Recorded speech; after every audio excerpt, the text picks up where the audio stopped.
birthday to you. Happy birthday to you. Happy birthday, happy birthday. Happy birthday to you. Happy birthday, Sophia! We love you! Uy, thank you You guys remembered. Siyempre naman. Alam namin busy ka, pero check mo yung video na sinend namin sa'yo. Huwag mo na tanungin ko ano yun Basta happy birthday, Sophia! Bye! Hoy, ano ba yan? In-end naman yung call. Sige na nga, I'll take a break. Ano ba tong mga video na to?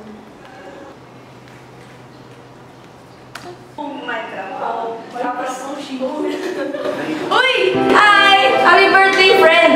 Alam mo, if there's one word to describe you, isa kang uto-uto na alala mo dati sa kaklase natin. Yung... Sophia, hindi ba ako makautang ng pera sa'yo? Kalimutan ko kasi yung baon ko, wala akong wallet ngayon. Sige, how much ba? 100 lang, babayaran din kita bukas, promise. Thank you. Balik mo nga. Promise. Bukas. Sige. Okay. Babe, alam mo, di pa nagbabayad yun since last time? Hayaan mo na, baka nakalimutan niya lang. Malay mo, she needed more than me. Diba? Kung kay Naya, uto-uto, sa akin naman, sobrang OA sa bait. Kasi di ba naalala mo nung may activity tayo? Sophia, ang galing mo sa ganitong task at essay. Tsaka natapos na kasi namin yung intro. You can finish the rest na lang para pa-present na natin ito mamaya kagad. Okay lang ba? Uy, si Sophia, paano yung tatangin? Diba? Kaya mo yan, mas mabilis ka kasi kapag bukasan na Sige. No problem. Ako na bahala. Basta i-present natin mamaya.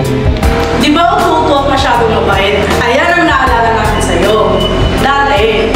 Pero nung nakita namin ang salitang to, ikaw din ang naalala namin. Ang kaibigan namin na akala namin ay uto-uto at sobrang mabait ay isa pala siyang kaibigan na mapagkumbaba. Akala namin na uto-uto ay isang kaklase na kayang ilagay ang sarili sa sitwasyon ng iba. Because true humility isn't about being naive. It's about choosing kindness even when others don't appreciate it. Akala namin na sumusobra na sa bait at inaabuso na ng iba ay isang selfless leader who puts the group first before herself. Isang tao na mapagkumbaba.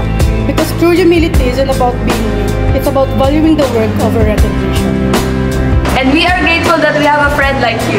At sana marami ka pa matulungan na ibang tao. We love you, Pia! Happy birthday!